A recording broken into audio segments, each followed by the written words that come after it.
a strip club. I've never experienced that before. Oh, okay, Yeah. interesting.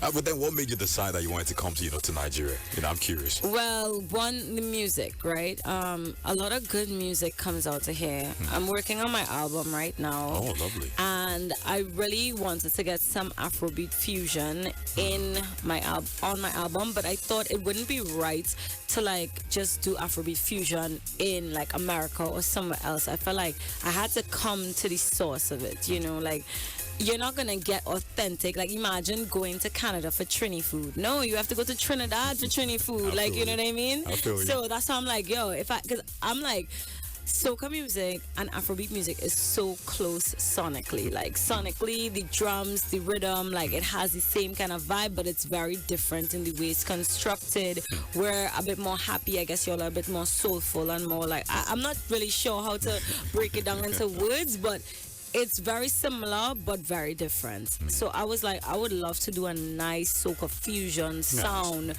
where it's like soca and Afrobeat meet.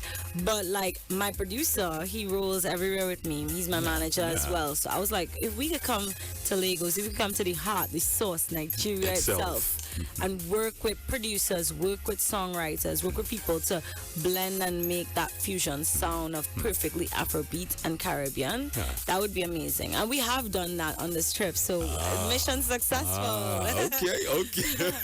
Who have you been working with thus far? I've worked with Andre Vibes. Oh, I've worked with Candy Leaks. I've worked with Magneto. I've worked with TUC. I've worked with Locomotion. I've worked with so many people, but I can't remember all their names. Okay, I know. It's kind of hard for you to get them, off the top of your head. But shout out to Andre, Blaze. Yeah, Andre Vibes. He produced Rema's Calm Down, which is one of the biggest Afrobeat song, ever in the history of Afrobeat. For sure. You know what I mean? There are so many artists that I would love to work with. I mean, I would love to work with Joe Boy, Ruga, Omale, Fireball DML, even T-Boss Savage. So eventually, because I'm coming back. Don't worry, I'm coming back. But we'll see how it goes. But there's been so many producers and songwriters that I'm still yet to work with that I would love to work with, and I have a couple that was on my wish list that I am getting done before this trip is done. It just hasn't happened as yet, but it surely will. And then talking about globally as well, you're on a record label that has like global superstars like Drake, Ariana Grande, Post Malone, and looking at the exploits that those people have done musically, in the world of music. Does that hit you with a certain type of pressure, like that song said? Pressure? Nah, to be honest, like music is something that is like in me. I was born for this. It's something that I always wanted, and I always knew that I was good at. So for me, this just is my opportunity. This is just my time to show the world like what I'm really made of, What we say is that, your most defining moment so far, in life, away from the music for you as, as a music artist and as a person, what has been your, most defining moment? Ooh, my most defining moment. I have never thought about what my defining moment is. Damn, that's a really good question that nobody ever asked me before. I think, let me think about this. Wow.